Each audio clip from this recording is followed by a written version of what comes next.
Is there anything in the world that should be a higher priority than one's own family? Listen to the story of one man who puts his own convenience and feelings first and ended up in a pitiful way. My name is Leah. I'm a 35-year-old housewife, busy every day working part-time, doing housework, and raising a child. My husband Joshua is an ordinary office worker, and we have our 4-year-old daughter Zoe. She is our princess. My daughter is growing up well, and I feel like we have perfect life together. Our marriage is relatively happy, and I have no complaints about my husband. I thought that our days would continue to be peaceful. But my daily life was disrupted by a certain event.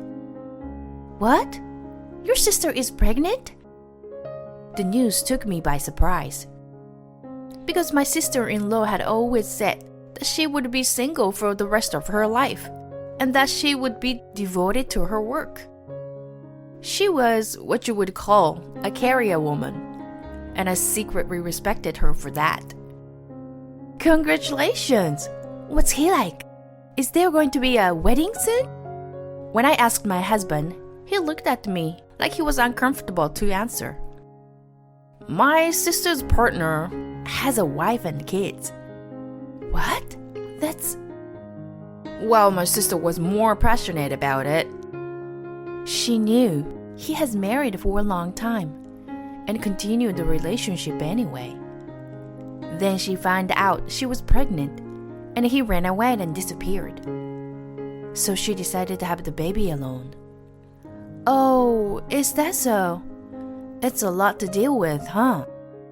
To be honest, as a married woman, I was a bit uncomfortable that she would have a relationship with someone she knew to be married.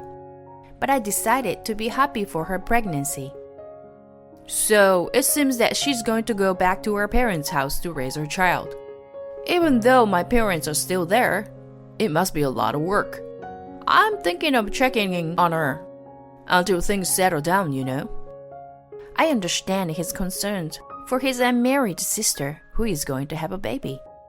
That's why I accepted my husband's proposal. Okay, let me know if there's anything I can do. Thanks, I appreciate it. You take care of Zoe for me, please. I guess my parents and I would be enough to deal with the situation. I was a little touched that my husband is a really kind person. I knew he was a good father. That's what I thought at the time. Time passed, and my sister-in-law gave birth to a healthy baby boy. His name was Aaron. I thought it'd be inconvenient for them that we visit right after the birth, so I decided to see the baby after things had settled down. But then I started to notice something strange in my husband. Hey, Mom, isn't Dad coming home today? Sorry, honey, he's busy right now. Let's be patient a little longer. I wish I could talk to Daddy. Zoe's words made my heart ache. My husband hasn't come home for days now. Since my sister-in-law gave birth, my husband only comes home about 2 days a week. The rest of the days, he spends at his parents' house. I accepted my husband's proposal, but I never imagined it would go this far. Hey, Joshua, I think this is a little too weird. You should come home a little more often. Zoe misses you. I called my husband and told him right away. But he said, What are you talking about? She has a baby now and it's the hardest time of her life. My husband got upset, saying I was selfish and handed the phone to his parents. Hello, Leah. I'm sorry, but we just had a newborn baby. If you have a child too, you would understand that, right? It's true. You know our daughter has no husband. Why don't you show a little compassion? Neither my parents-in-law nor my husband seemed to think this situation is unusual. That a father comes home only 2 days a week. After that, I patiently continued to ask my husband for help. Then he said, Leah, I didn't know you were such a cold person. All right, I'll come home. And he started coming home except on weekdays, but clearly he wasn't happy. I was angry at his attitude, but my daughter was so happy to see her daddy back that I swallowed my anger.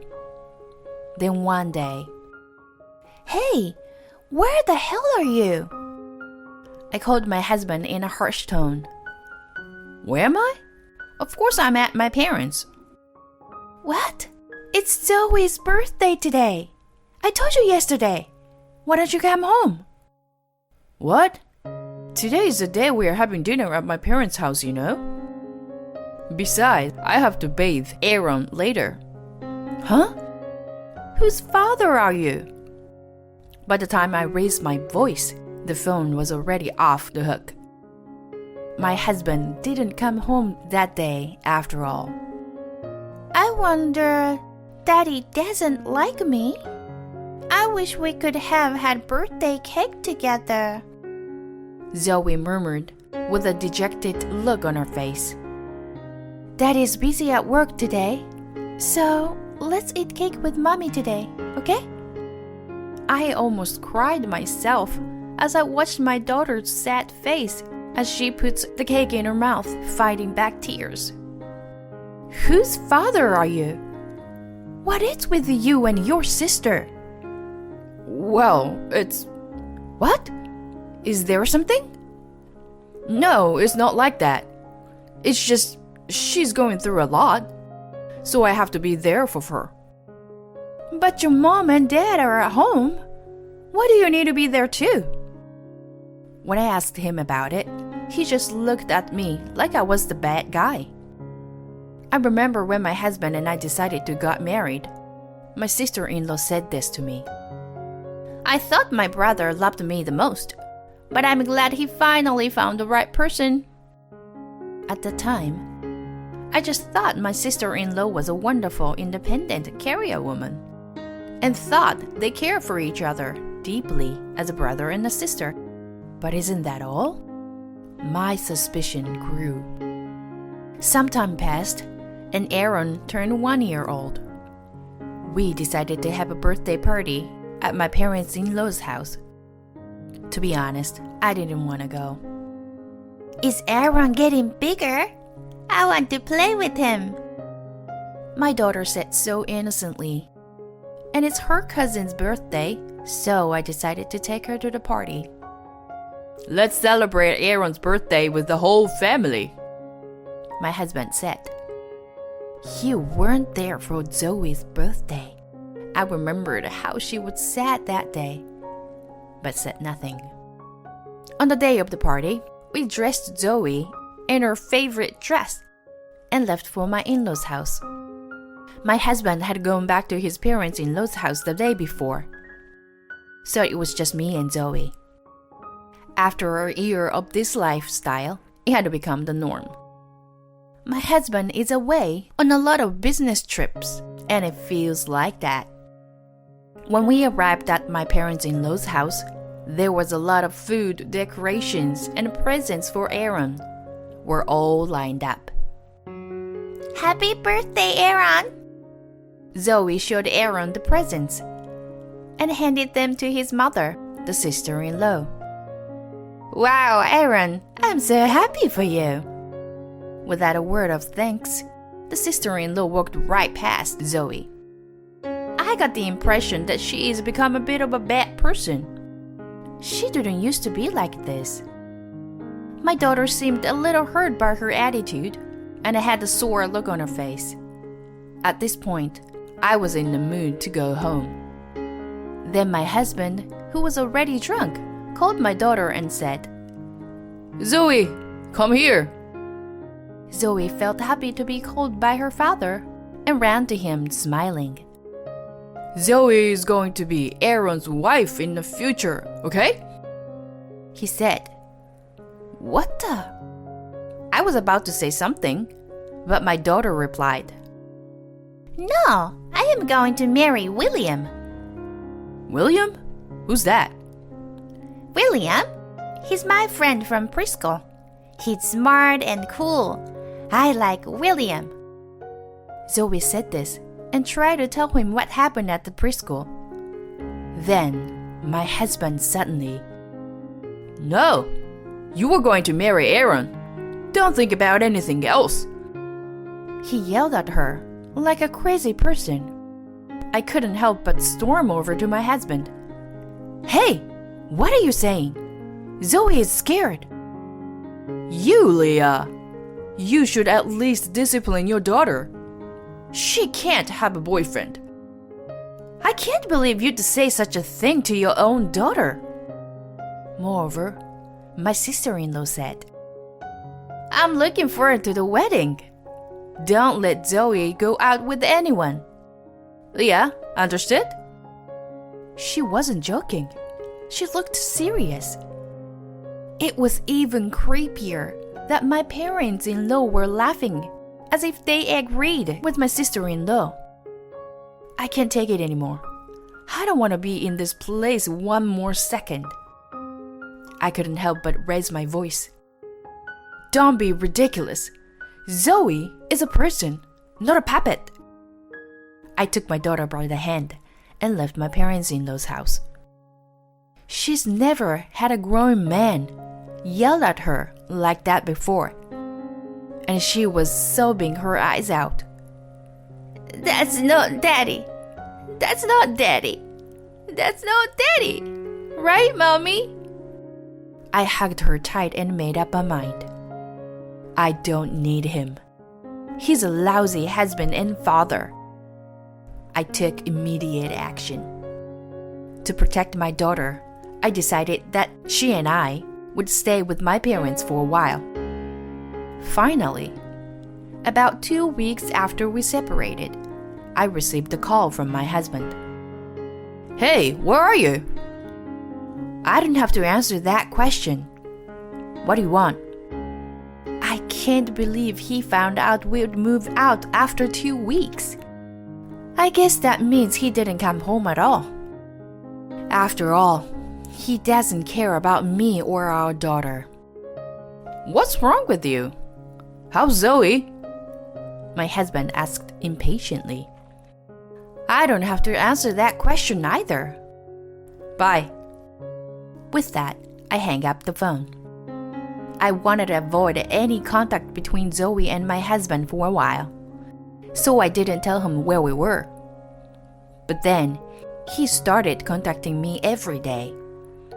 "Come on, Leah. Tell me where you are. I need to see Zoe. We are family. Being separate from each other is not right." And when I wouldn't tell him where we were, he finally exploded in anger. "Don't turn Zoe around for your reasons. Who are you to tell me what to do?" He was so selfish that I got angry and yelled at him over the phone. "If you were going to talk like that, you might as well come here. I'll give you the facts." When I told my husband that I was staying at my parents' house, he visited me right away that weekend. When Zoe saw my husband, she quickly hid behind me. He was shocked by her reaction. "Zoe, hey, it's Daddy. What's wrong?" "I don't like you. You scare me. I want Mommy. Mommy only." She grabbed my clothes and wouldn't let go. Deciding it was too dangerous to continue, I took my husband outside. "Zoe, why?" He's holding his head in his hands. "You see, it's not me who's rejecting you. It's Zoe. Of course she rejects you. After you yelled at her like that, no wonder she hates you. A father who never comes home and puts his nephew before her." "But I did it for my sister's sake." "Whose father are you? What is your sister to you?" My husband is silent. I asked my parents to take care of my daughter for now and decided to go to a nearby coffee shop to talk with my husband about the future. As soon as I got to the table, I presented the divorce papers to my husband. He looked at me with a stunned expression on his face. Please, divorce me. I want to get away from you, and so does Zoe. I only wanted to do it for my sister. I thought you and Zoe would understand. I don't understand what he's saying anymore. Why do we have to go along with your selfishness? I came down hard on my husband, demanding to know what he had been doing and saying. I could have laughed it off if you had joked about Zoe becoming Aaron's wife. But you yelled at her and never apologized. Do you have any idea how much it hurt Zoe? And how much she cried? You are always talking about yourself. I ask you again, what does your sister mean to you? She doesn't seem like just a sister to me. Then, my husband began to whisper the truth. My husband and his sister were really close. They traveled together to hot springs and overseas, sent each other presents to each other's birthdays, and they always shared a room together at home. When my sister-in-law found out that my husband and I were getting married, she told me that she thought my brother loved her the most. I knew it was to be expected, but they were siblings with an unusual and extraordinary emotional connection. I don't have a relationship with her, you know, but I love her. I love her as a person, and I love her as a sister. So when I found out that she was going to have a baby without being married, I wanted to help her. Having Aaron and Zoe get married was my husband and sister-in-law's idea. If we can be together, then let our children get married. How horrifying. The reason behind the husband neglecting his wife and daughter. I see the whole picture now. Do you think I'm going to let you get away with it? I will never forgive you for your cruelty to Zoe. And how dare you can say family should be together? My husband kept his head down and said in a quiet voice, My sister is moving out soon. She's getting married. Huh? So you were just going to get lonely and try to make us a family again? That's not going to happen. My husband's immediate response was to hang on to me. Please, I'll be a good father from now on. I'll be a good husband. Please, Leah. He bowed his head. Give me a break. I don't trust you anymore. Zoe feels the same way. We don't trust your parents and your sister too. It's completely insane that people can smile so openly about what happened at the birthday party. Since then, Zoe has never been able to speak well to any adults outside of me and my parents. She just wanted to celebrate her cousin's birthday. You destroyed her innocent soul. I won't let you do it anymore, and I will never forgive you. I want a divorce. I'll get custody. I can't leave my daughter with you. What do you say? I've just completely cut off my husband's lifeline. Goodbye, I said coldly. I will do everything I can for my daughter.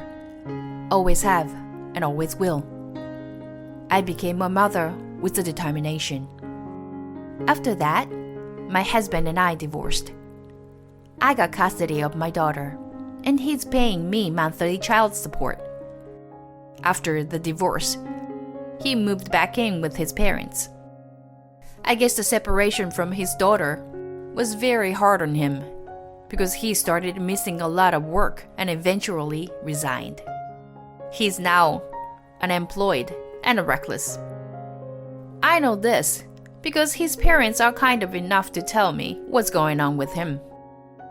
Please give him a chance. He's Zoe's father after all. I'm not going back together with him. If I did, there's no point of getting a divorce. He had it all coming. It's not right for him to come crying to me now. There must be another reason why my husband is in such a miserable state, and it's just not the divorce. My sister-in-law, with whom he has an unusual relationship, has moved out. By the way, my sister-in-law is married to the father of Aaron, the man she had an unfaithful relationship. He divorced his wife and remarried my sister-in-law, and were forced to pay his ex-wife a considerable amount of alimony. His sister is also in a difficult situation financially. Well, if she wanted to marry him, even if she had to pay the price, I guess that's fine. But I hear that their marriage is quickly deteriorating due to their financial difficulties. Money's tight, and the typical ending is near. As for me, I quit my part-time job after the divorce and got a full-time job. I'm raising my daughter with the help of my parents. Just knowing that my daughter is happy and enjoying her life makes me, her mother, happy. I'm glad I had her, and I'm grateful to my ex-husband for giving me this child. On my birthday, Zoe baked a cake with my mother and wrote me a letter. Thank you for everything, Mom. You make me so proud of you. I love you. My daughter hugs me. Thank you. I love you too, Zoe. I would do anything for her. I would overcome anything. A mother cannot rest to protect her daughter's smile.